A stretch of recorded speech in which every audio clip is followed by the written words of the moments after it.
was sitting here and I was kind of just going through, just life and all the information I kind of consume on a regular basis. I got my PhD in finance a while back, but one of the things I've always believed is that if you are a good teacher, then that means you are first a good student. So I spend as much time learning as I actually spend teaching. I don't believe that, you should just act like you know everything. The minute you become the smartest person in the room is the minute you become one of the dumbest people out here, because, at the end of the day, there's a lot more out there that you don't know than there is that you do know. And that's one of the first things people should understand when you actually become educated on something. So before I begin, let me ask you this. For those of you who have a mindset where you can appreciate some of the stuff that we talk about here on Intellectual Chocolate and on this channel and on this podcast, I hope you will take 1 second and please hit the share button, hit the like button, hit the subscribe button, hit the thumbs up button. If you're on YouTube, if you're on Facebook, share to your relatives. Take 1 second, please, and do that. Just 1 second. That would be the coolest thing in the world. Also, I wanted to remind you guys about the Powernomics book. I don't know if you guys read this book with your children or not, but I was talking to a lady who was telling me about how her son was reading the Joy Luck Club at school, right? And I said, isn't that a Japanese book? And my thought was, the Joy Luck Club is a nice book, but I think that we should be reading Black books first and then reading other books last. So anyway, I recommend Powernomics. We actually have copies of Powernomics available if you're interested. I think if you go to blacklaborwhitewealth.com, you can actually get copies of Powernomics. You get copies of Black Labor, White Wealth, Dr. Claude Anderson's other book. That's blacklaborwhitewealth.com. The other thing I want to, yes, do you need me for anything? Okay, come on over. Yeah, so anyway, one of the things I wanted to kind of jump into kind of had to do with, with sort of what I call, a broke man or broke woman's mentality. As you know, we're kind of getting ready for the All Black National Convention, which I should also remind you of that. It's going to be awesome. It's going to be in Louisville, Kentucky at Simmons College, the birthplace of Muhammad Ali. Simmons College was built by former slaves. So it's the perfect location to hold the convention. And we're going to have a lot of great people there. Jay Morrison, a real estate expert, very respected, is going to be there. We're going to talk about our plans for buying real estate all around the world. We're going to also have Zaza Ali, one of the strongest, most empowered Black women on the planet. Willie D from the Ghetto Boys will be there. He's now a tremendous activist and just a growing personality online. You have, who else is going to be there? Dr. Cleo Manago, who was the star of Resurrecting Black Wall Street, The Blueprint. We're going to have Dr. Kevin Cosby, the president of Simmons College. So we're going to have an HBCU president representing the presidents. We're going to have pastors there who are going to break it down in terms of what the church needs to do when it comes to economic empowerment. I've said it before that every Black church needs to become a Black bank. Every Black church needs to become at the forefront of institutional economic leadership for the Black community. The Black church's commitment or choice to become involved in economic development in the communities around it, I believe, will be one of the great keys to Black economic progress. I believe in the church. I'm not one of those people who believes that every pastor is a pimp. I'm not one of those people who believes that spirituality can't be beneficial to people. I am a realist, though, and I do know we got a lot of pimps in the pulpit. We got some people out there that ain't doing the right thing, but I believe that we have more good than bad. I believe that there is more opportunity than there is loss. Some other people that'll be there: Shauna ATN, who's an extraordinary, brilliant Black woman. You've seen her on the channel. Victory Boyd, who's a beautiful songbird who just got signed by Rock Nation. She's performing. Shaquita Graham, Ryan McCrary, the founder of iBuyBlack.org. Sharif Abdul Malik, the founder of WeBuyBlack.com. These are people that you'll get to network with. You'll get to network with Black folks who are building in terms of activism. You'll get to network with Black folks who are building in terms of scholarship. You get to network with Black folks that are building in terms of business. You get to network with Black folks who are building in the legal profession. You get to network with Black folks that are building in real estate. You get to network with Black folks who are building in the entertainment business. You get to network with Black people who are doing amazing things, who are progressive thinkers. And the primary thing here's the thing that draws us all together. Basically, there are three key things that we believe. For those who want to know what we're all about and why we're here, we believe three things. Number one, we believe that every Black child should be educated by Black people. We believe that Black people should be able to create our own jobs. We also believe that Black people should support Black businesses. Those are the three things that we want to aim for, and that's what we're working to build. That's why every day we're talking to people about how to develop that homeschool network. And we're also talking about how to develop more businesses and corporations so that we can all create our own jobs instead of begging other people to create jobs. You are never stronger as a Black person when your oppressor, when somebody who hates you, somebody who's related to the man who raped your grandmother is the person that's paying your bills and taking care of your family. That doesn't even make any sense. That's not the wave of the future. That is the wave of the past. So that's what the All Black National Convention is all about. If you want to come out, it will be worth it. I guarantee it. You should come out. The way to register and come to the convention is you can go to allblacknationalconvention.com. That's allblacknationalconvention.com. And some of you have also been asking about a digital option. We have a limited number of digital options available. We have actually this link, and I'll share this link with you guys on YouTube. There's limited seating here, so you know, if you would basically, when we run out of spots for the digital option, then they'll be kind of done. But basically, if you click on that link, you can actually go to a page where you can actually sign up for the All Black National Convention Discussion and Study Group, which is part of the Black Business School. Basically, there's a monthly fee, but the first month is totally free. With this fee, you get access to not only the live stream of the entire 2017 All Black National Convention, you also get access to all the footage from the 2016 All Black National Convention. If you were part of the 2016 All Black National Convention, you'll know how amazing it was. In addition to that, we've thrown in copies of the event I did with Louis Farrakhan, which was a 2.5 hour event where the minister and I got together and talked about economic empowerment on the south side of Chicago. You get access to that. You get access to the event I did with Dr. Cornel West, where we sat for 3 hours and talked to people in Brooklyn about the things that would be required to strengthen and build our community. You get access to a copy of the film Resurrecting Black Wall Street. All these are digital copies. You get digital ebooks.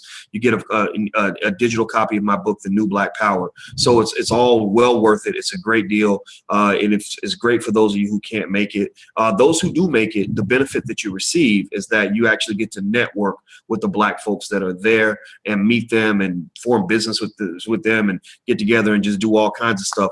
But those of you who can't make it for whatever reason, then there's the link. I've given it to you guys in YouTube, and also the URL is going to be abncdigital.com. ABNC Digital, or ABNC stands for All Black National Convention. That's abncdigital.com. So feel free to go check that out if you can't make it. But I'm hoping you guys will make it. And the reason is because when you're there, you know, you'll get to meet everybody that's there. You get to meet me. You get to meet all the people that are Michelle Martin, who's a tech expert.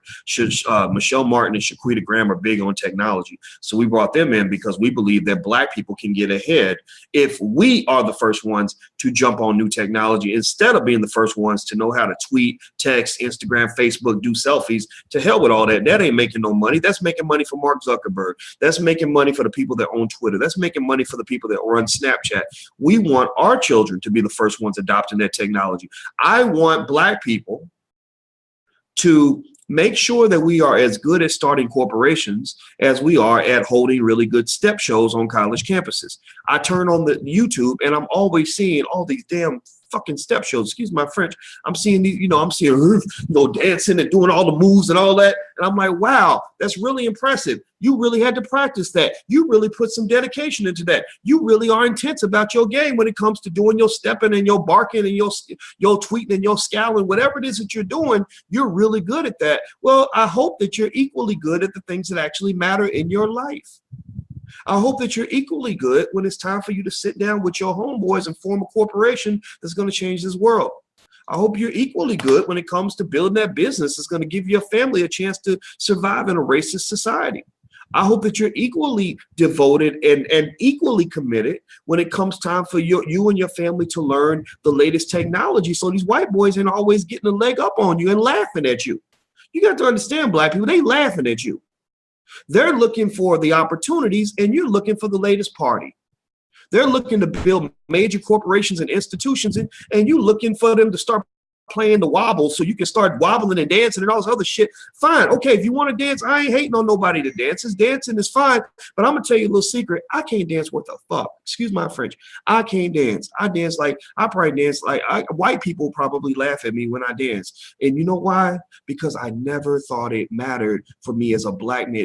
I never thought it should matter how well I dance. I never thought that my dancing ability should be part of my value as a black man. I always thought that my value as a black man came down to how well I could read and write, or how many books I've read so I can hold an intelligent conversation, or how aware I am of America's systems and politics so that I can protect myself in a landscape that wants to kill me every day I'm alive and I'm breathing. Or how well I can go make some money so when my kids come up and say, Daddy, we need something, I'm not going to sit here and say, well, you know, baby, I would get you something, but I can't because the white man won't give me no jobs. He ain't gave me, them white folks done took things from me. What kind of man do I look like if I'm sitting here telling my children that the reason I can't feed them is because another man ain't paying my bills for me? What kind of punk does that make me? What kind of little pussy ass man am I when I'm sitting around complaining that the reason I can't get ahead is because another man with the same blood that I got, same size, same everything, is controlling my life? That's insanity. That's insanity. So what I would say to black people is you got to stop making yourselves into intellectual midgets. You got to start rejecting. I'm talking about openly and violently, not violently physically, but I'm talking about in terms of your energy. I'm talking about openly rejecting all forms of communication in black media that promote extreme ignorance among our people. It's okay to have a little bit of fun, but you only have the party after you've done the serious work. You have fun after you do what you need to do. You have fun after you've handled your business. But you shouldn't be running for the liquor and the weed before the day has even begun. I mean, I'm serious. I need y'all to ask yourself seriously. Like what serious things are being done in our community by our young people that are going to really change the world? I mean, we got, you know, hands up, don't shoot, you know, like we all holding our hands up, begging white people not to kill us. We're getting good at begging for jobs. We're good at being political whores for the Democratic Party. Whatever they tell us to get into, that we're into that. We're like, oh yeah, that's right. That's right. White folks have given us permission. So we're going to support DACA, fight for DACA, fight for environmentalism, fight for, I mean, it's weird. It's very strange to me when I see black people that don't really have a purpose. I personally think that, and I'm not really, this is not a black people bashing fest. Let me slow down. I'm starting to get kind of mean, and I don't mean to get this way, but you know how I feel. You know how I feel sometimes, honestly. I feel like, have you ever been like in a football game? And I'm gonna give you an example. This goes back to my days at the University of Kentucky. I was for about 3 days the coach of, remember I told you guys about my ugly ex-girlfriend I had in college, the one that was just mean, and she was ugly on the inside and the outside. Well, she came to me and said, our flag football team doesn't have a coach. Like she had a girls flag football team and they didn't have a coach. I said, okay, well, I know football. I can coach. Sure, let's do it. So here's my thing. Look, if I'm gonna go out there on the field, we need to win. I need us winning. I ain't trying to go out there so I can get my ass whooped, especially when I got black people who are genetically, some people will say genetically superior because we went through 400 years of slavery in the Middle Passage, as well as breeding, where they would breed the strongest slaves. So I have made no illusion about the fact that I believe black people on average are stronger and faster, and I believe even smarter than most people on this earth. We are the chosen people. Can't nobody else survive what we've gone through. I really believe that. Now, here's the thing. So I go out and I'm coaching, you know, the women on the team, and they're horrible. They were losing every game. They hadn't scored a touchdown all season. The white girls were organized. They were whooping their asses. I mean, I'm talking about winning every game 58-2, right?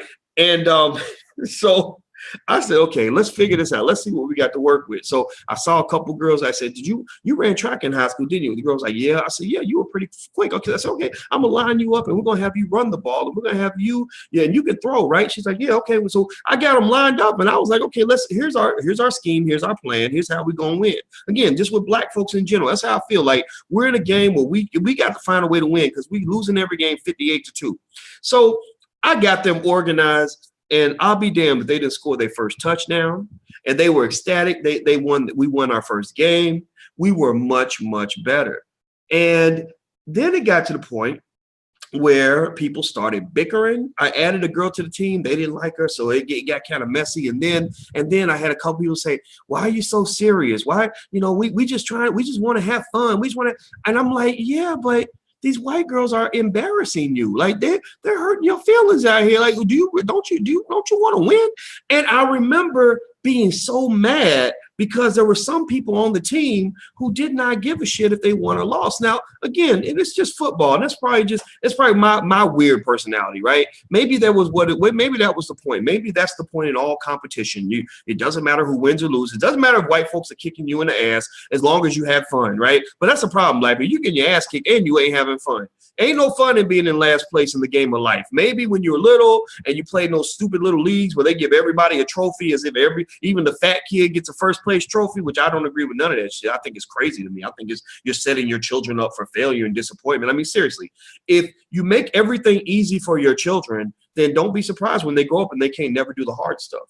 If everything they do when they're a child is easy, then they'll never be able to do anything hard. So to me, I hate those leagues. It gets on my nerves. I would never in 10 million years put my child in a league where everybody gets a first place trophy, because that ain't how life works.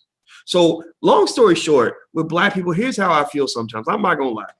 I felt when I started my life, when I was 18 years old, I said, damn it, these white people want to kill me. They hate me. They want to destroy my spirit. They want to stop me from getting what I want out of life. They want me in a cage. They want me dead. They are mad. They are mad that I came out of my mother's vagina when I was a baby. They didn't even want that to happen. And I said, you ain't going to kill me. I said, damn it, I am going to be your worst nightmare. And how am I going to do it? I'm going to be the smartest at everything I do. I'm going to work the hardest at everything that I want. And if you tell me I can't have it, I'm going to come back and keep coming until I finally get it. I'm going to fight you tooth and nail until the day I am dead, because I am not going to lose this game.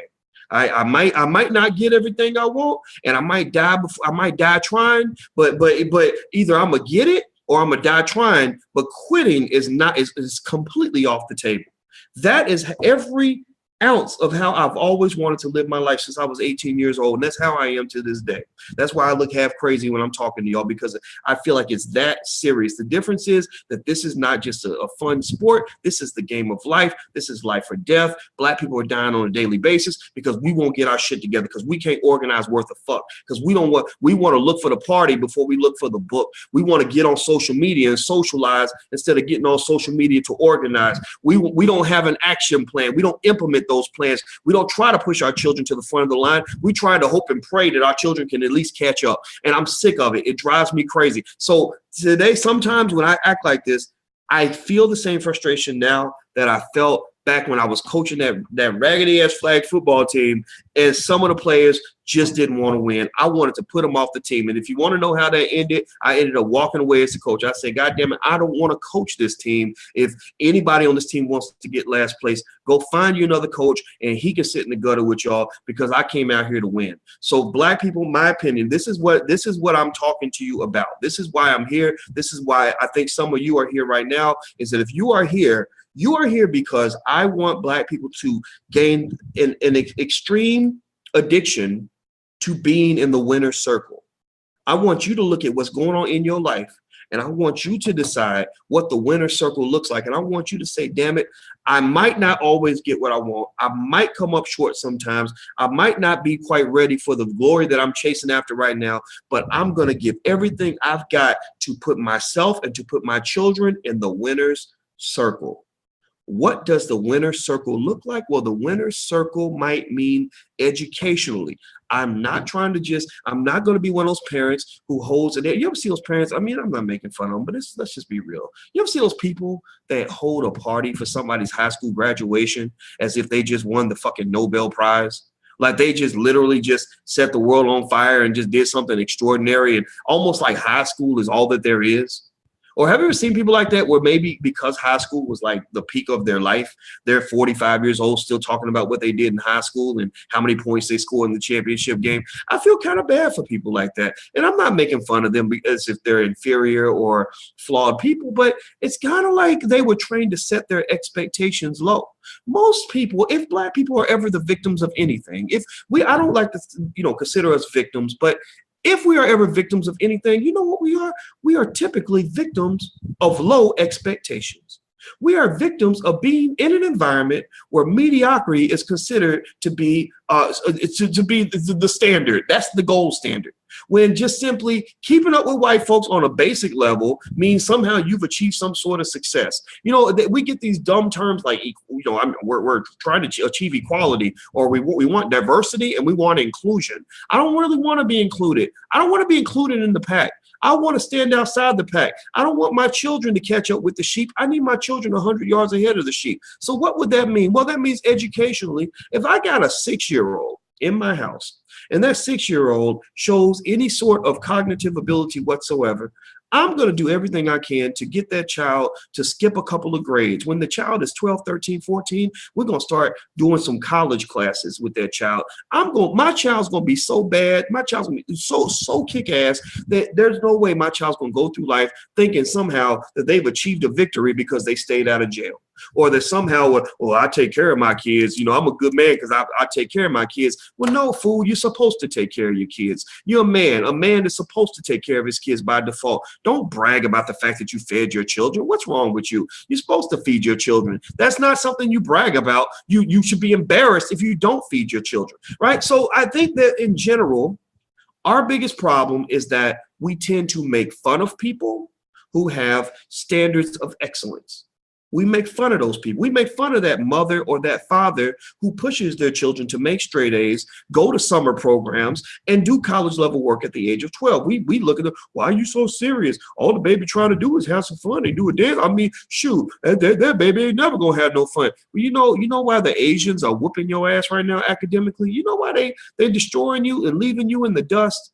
It's because they don't do that shit. They don't do that whole like, oh, Pookie is so successful because he got his GED. They don't do that. They're like, oh, you didn't go to Harvard?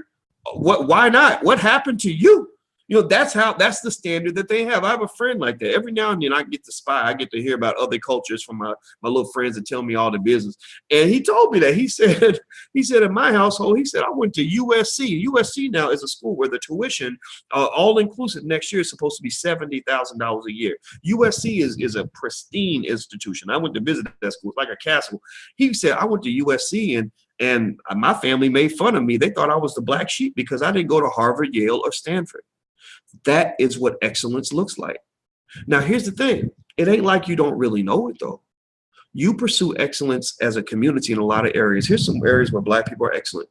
We are excellent when it comes to looking good. We set fashion trends around the world. When it comes to having the hair that's laid and the killer outfit and just setting the new style, nobody does it better than us. You watch some of these hip hop videos. I was watching Cardi B and Bodak Yellow, and she's looking as cool as a person can look. So we are excellent when it comes to how we look. We are excellent when it comes to sports. That's another thing. Well, basketball, when I was a basketball, I was a really good, check this out. I played basketball a lot as a kid.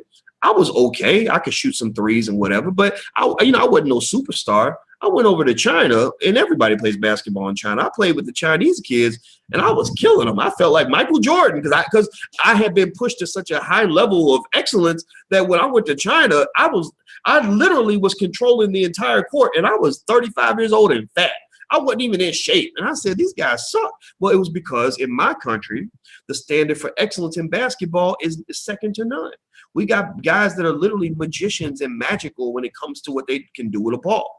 When you look at football, same thing. When you look at dancing, same thing. When you look at singing in the church, same thing. So what I would just say to you is that I don't even think you have to retool yourself in terms of who you are. I don't think you have to change a thing about who you are as a person. I just encourage you to take your standard of excellence and apply it to everything you do or apply it to something different. apply it to something different. So black man, I need you to take that excellence that you were trained to have on the basketball court, and I need you to have it on everything. I need you to have that. That means educationally, you're second to none. Educationally, you're shoving so much knowledge and information in your brain that you literally can't be stopped. You literally cannot become satiated, meaning you never become full with all the information that you want to consume. You are addicted to learning. I want to learn the latest technology. I want to learn the latest trends. I need to learn what's going on in the news. I need to understand politics. I need to understand business. I need to understand the subtleties of everything in this world that's going to make me successful. Black woman, same thing. I need you to take the excellence that you put into all the other things, the things that we're very good at, and I need you to make sure you apply that to education. I need you to apply that to business. I also need you to apply that to your children. Same thing with the men. If we are committed to raising excellent children, I really believe this. If we are committed to raising excellent children, we are not sitting ducks for white supremacy. White supremacy is easier to execute on a group of people who are passive, weak, misguided, and not doing their best. When you're lazy and slow, then it's easy to kill you in a war. When you do, especially when you don't even know that a war is going on. I swear to God, I watch sometimes I watch, I'm not making fun of it, but I watched Tom Joyner's little thing, and he was promoting his little parties, family reunions, and all that. And I said, why is it every time I see an ad for a Tom Joyner event, everybody's dancing? Like, that's the thing they market. Like, you get together, you dance. And then my daughter went to visit a university. I'm not gonna say which one, and they didn't tell her nothing about the extraordinary academic programs. They didn't tell her hardly anything about all the people from that school who've gone on to do amazing things. They took her to she watched a step show. They were showing her how the Greek step and talking about how much fun it is on that campus. And I said, is that how pathetic our kids are, that we can only woo them? We have to trick them into going to college by showing them how much fun it's going to be? Like, what, you don't want to do the work? You don't want to do the reason you can't fight some of this, the reason you can't fight the battles is because the hard work bores you. The hard work bores you. You'd rather get together, sing and dance and party and laugh and drink and smoke and whatever it is than to sit down and have a meeting like grown-ups and plan your future for your community.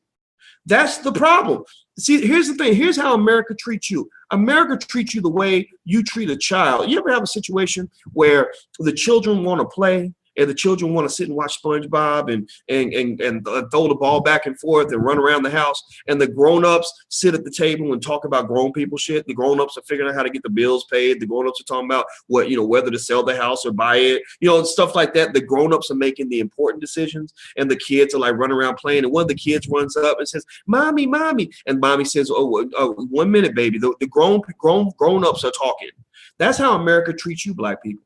They treat you like you're a child. They look at you like, okay, don't worry. The grown folks are going to run this country. The grown folks are going to make the key decisions. The grown folks are going to lead industry. The grown folks are going to have the important meetings. The grown folks are going to do the things that are intellectual.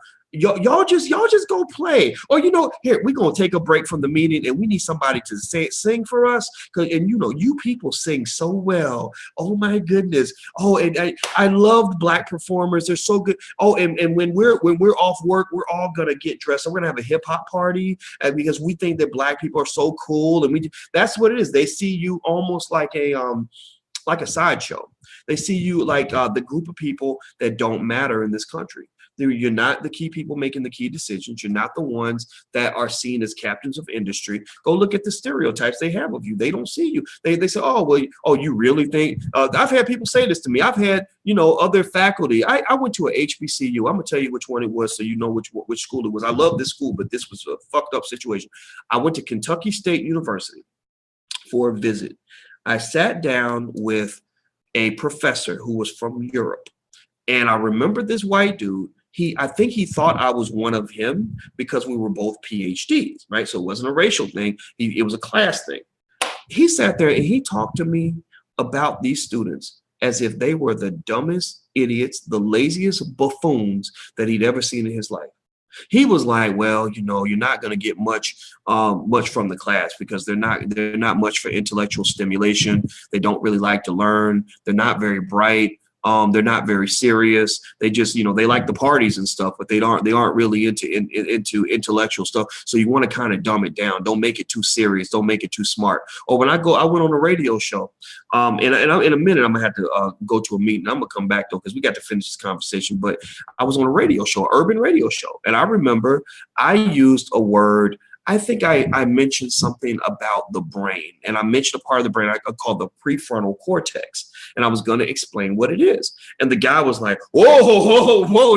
The comedian guy, because every black show needs to have a funny person, because Negroes would rather laugh than think. Apparently, at least that's what they think in urban radio. And he's like, "Whoa, Doc!" He's like, "Speak English, Doc. Black people ain't never gonna understand you. You keep losing them long words." I was like, "Oh, okay. So what? You want me to sit around and say what the fuck, my nigga? Is that how you want me to talk? Is there something I should be embarrassed about by sounding like a professor?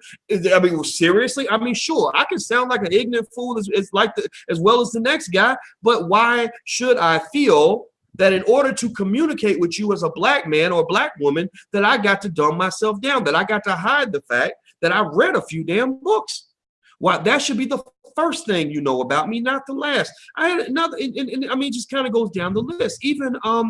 Even when I was talking to a person, about, and this is actually international, I love Guyana and I'm having a great time here, but I had a guy tell me, like, he offered me a drink, and I said, give me 1 second here.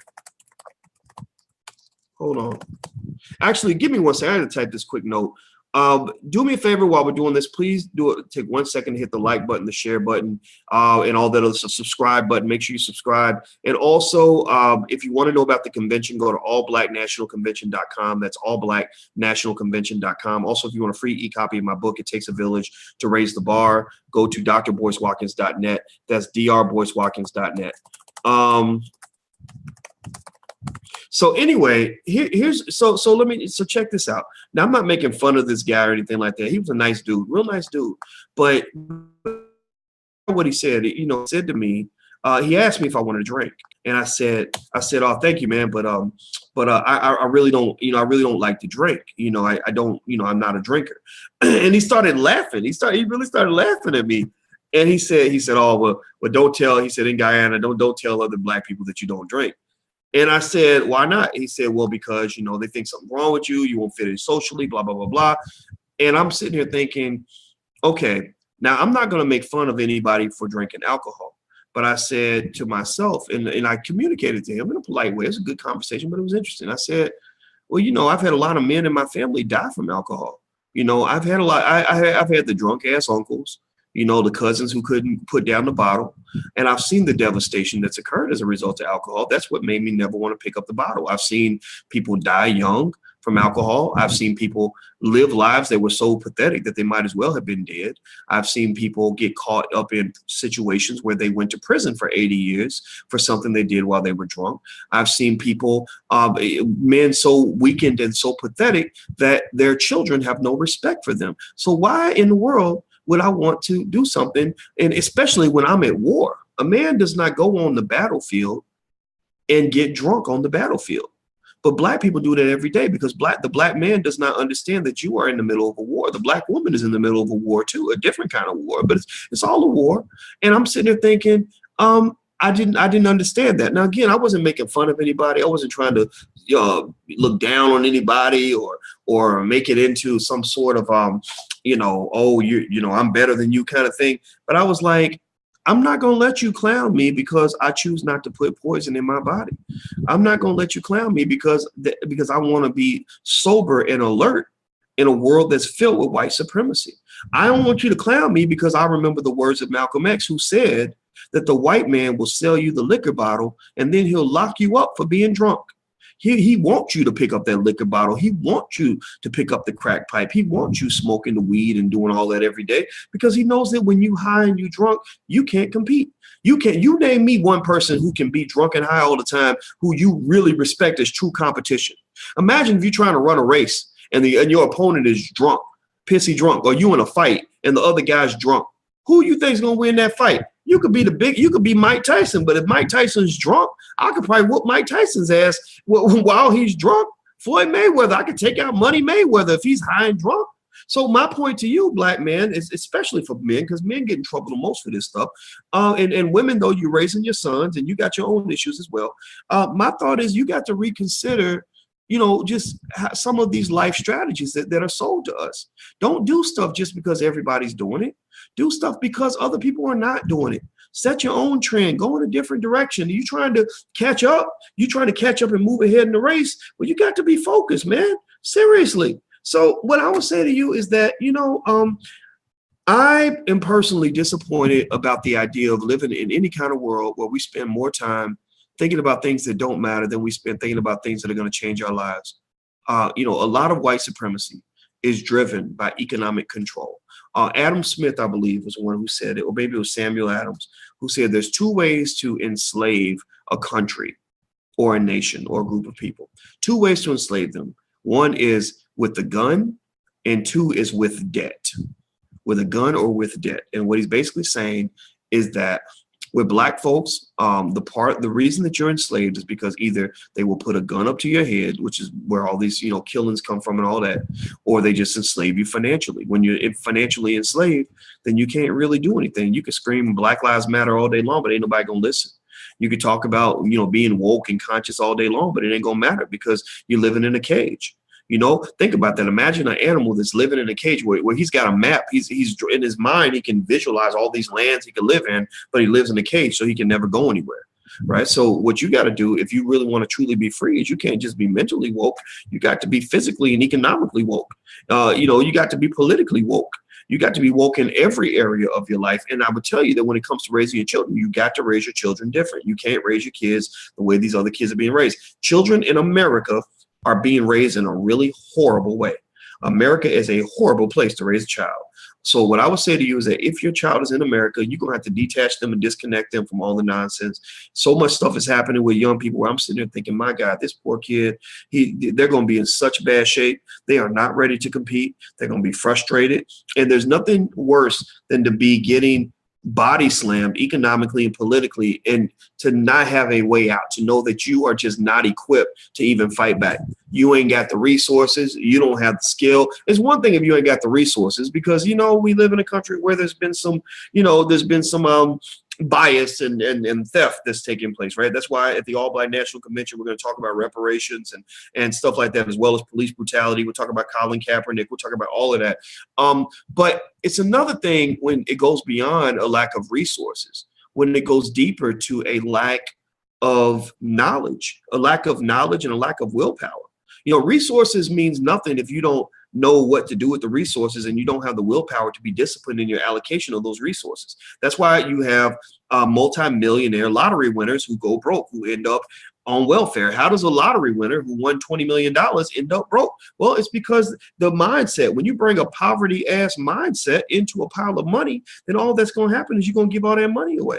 It's like taking a crazy person and putting them in a good situation. You take a crazy criminal and you put him in a good situation, he's going to find a way to turn a good situation into a bad situation. So mindset is everything. There are mindsets in terms of how you know how to allocate resources, acquire and allocate your resources. There's a mindset to knowing how to hold on to your resources. There's a mindset that comes with learning how to grow your resources. For example, anybody who ever wants to have any money in this country, if you don't learn how to invest, if you never learn how to invest, you will never learn how millionaires are able to make their money. I was breaking down to somebody one time not too long ago, and she was asking me about business and how these guys make all this money on the internet. I said, well, here's how it goes. I said, let's say you got a product that's $40 and you get 1,000 people to buy your product. Well, that 40 times 1,000 is $40,000.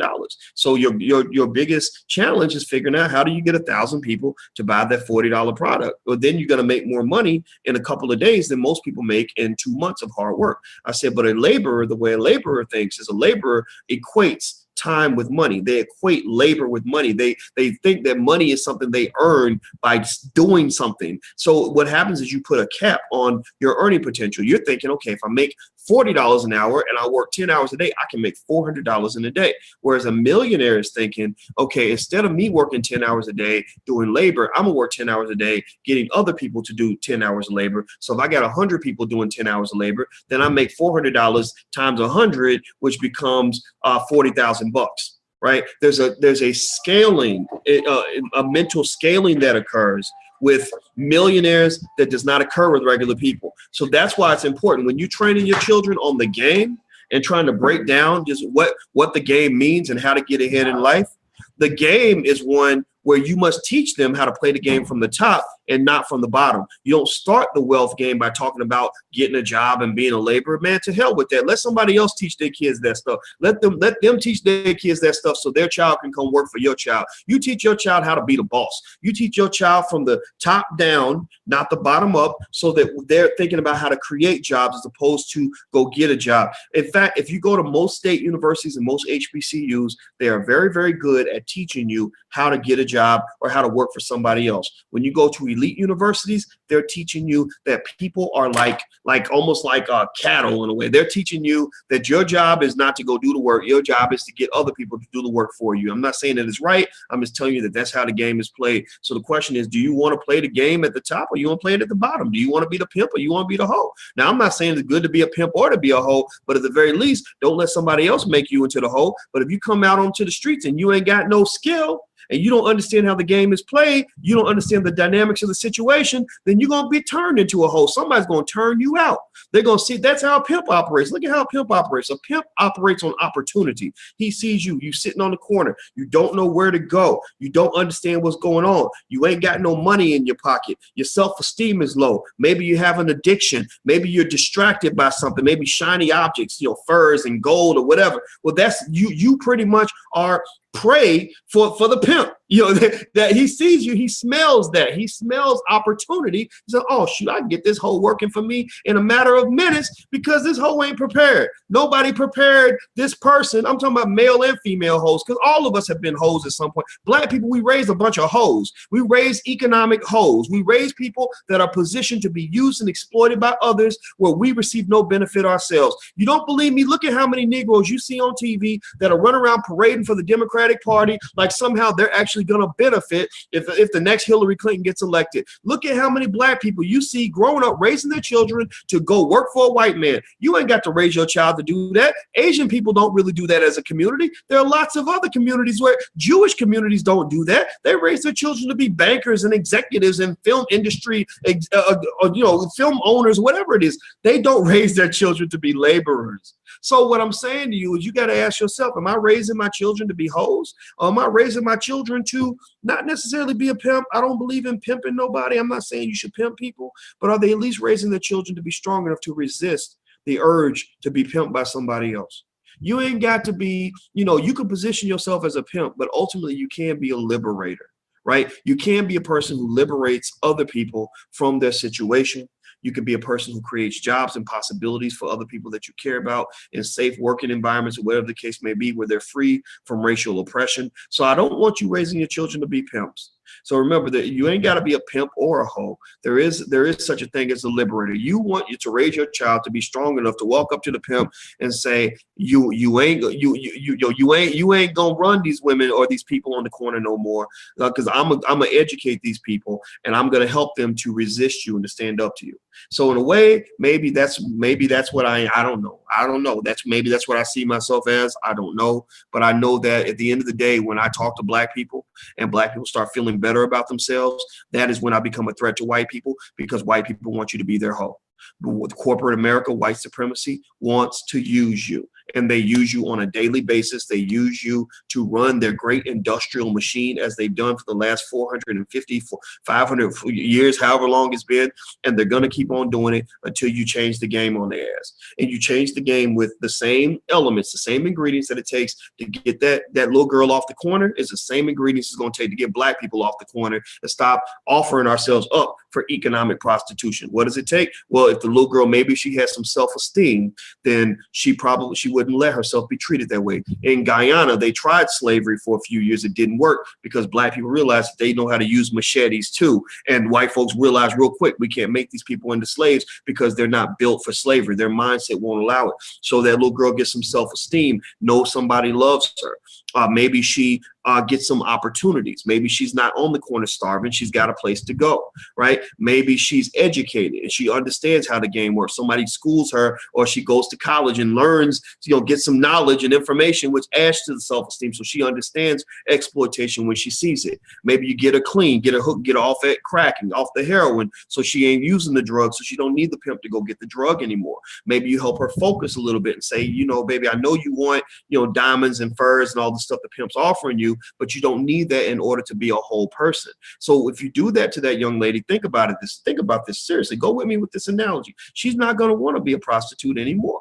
She's going to say, well, I don't really need to be on the corner because I got somewhere to go. I'm educated. I understand your game. My self-esteem is high. I'm not going to let you treat me that way.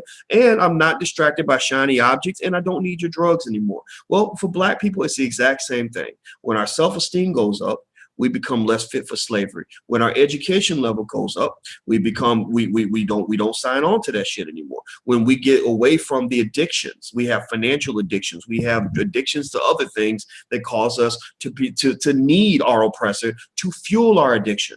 You have addictions to materialism that drive you. That's why Ford and Buick and all these companies, the first thing they do is they run to BET and Essence magazine to advertise things to Black people to make them look good, because they know that your self-esteem so low that you want the luxury car so that you can have some status, so you can feel like you are somebody. And the reason that you need that is because you never felt like you were nobody in the first place. You felt like you were less than human. So by having the nice car, or having the clothes in the house, or whatever it is that you can't afford, by going into debt, you somehow feel that you can somehow liberate yourself from whatever's going on inside that makes you feel like you're not as good as other people. But what you're effectively doing is you're feeding your addiction, but you're also feeding yourself right into slavery, because debt is slavery. Like Samuel Adams said, 2 ways to control a nation, 2 ways to enslave a nation are by the gun or with debt. The United States government enslaves entire countries by loaning them a bunch of money and then watching them struggle to repay it, and that's how they control their behavior. Well, for Black people, the white folks loan you a job, and then they use that job to control your behavior. That's why most of y'all won't stand up at work. You won't speak up at work because you're scared of losing your job. So that's it. That's my thought for today. I'm gonna bounce out. I gotta go meet. I got coaches. I actually have a coach who helps me with certain things in my life to live my best life. And I'm going to go meet with him in a minute. He pushes me hard, but I like it because I want to be better. And so I'm going to go. But if you want to go to the All Black National Convention, which I hope that you will consider coming down, people fly from all over the world. It's worth a plane ticket. It'll change your life. I guarantee it. Whatever I have to do to get you to at least consider it, I'd like to do that. A lot of you have already bought your tickets, but those of you who haven't, I hope you'll give it a try. And I just want you to look me in my eye and just realize I did this with the purest of intentions that I possibly can. I really want this to change the Black community, and I cannot do it without your help. So any way that you can help, I will be so grateful and so appreciative. Feel free to check it out. You can go to allblacknationalconvention.com. That's allblacknationalconvention.com. Also, the digital link. We do have the digital option for those of you who just can't make it for any reason. And that's going to be at the URL. It'll probably be up in about a day or two. It'll be abncdigital.com. That stands for All Black National Convention, abncdigital.com. Also, if you live in London, I'll be in London the weekend of the 13th. You can go to drboycelondon.com. That's drboycelondon.com to get all the details, all the information, everything you need is right there. And then last but not least, if you want to learn about any of our programs, like our stock market investing program, our program on how to start a business, our programs for children, our financial flashcards for children, go to blackfinancialliteracy.com. That's blackfinancialliteracy.com. So right before we go, make sure if you're on YouTube, please hit the thumbs up and the subscribe button and the share button. Please tell everybody you know. The way we can win this war is we must spread the message of Black power. Black power means having real concrete power. It doesn't just mean a bunch of yelling and hooting and hollering and all the emotionality. It means having that ice cold power. Ice cold power means you ain't got to yell. You get quiet on them. Walk softly, but you carry a big ass stick. And that big stick means you mess with me. You mess with my people I love, I'm going to take you out. I'm going to deal with you. And I won't even say a word. You won't even know that I'm coming, because a truly powerful person ain't got to yell and scream about how much power they have. Anybody who runs around talking about how great they are and how good they are and how strong they are, that person ain't really strong, because real strength means you ain't got to prove nothing to nobody until the situation calls for it. You ain't got to prove it to yourself at all, because you know you're powerful. You know how strong you are. You just sit there quietly like, okay, motherfucker, you keep messing with me. And then they step out of line, you deal with their ass. So black people, that's what I want us to have. I don't want us screaming and hollering. I want us to be able to get quiet on. And that's when we'll have real power. And that's going to be something that requires building, requires seriousness. And ain't nobody never going to take you seriously if you always try to be the first one on the dance floor to do the wobble. The wobble ain't never, it never once in the history of all mankind has doing the wobble ever empowered a community to ever solve any significant problem in their space. So anyway, I'm out of here, guys. If you like doing the wobble, I'm not making fun of you. I'm just saying you do the wobble after you handle your business. Let's handle our business first, then we can have a party after that. All right, so I'm out of here, guys. Have an awesome day. I love you. Please check out some of those links. If you didn't get the links, you can go to recording on my YouTube channel and kind of see everything. And I appreciate your love and your support. And it's always awesome to talk to you. Have a great day, everybody. And I'll talk to you soon. I love you. Peace.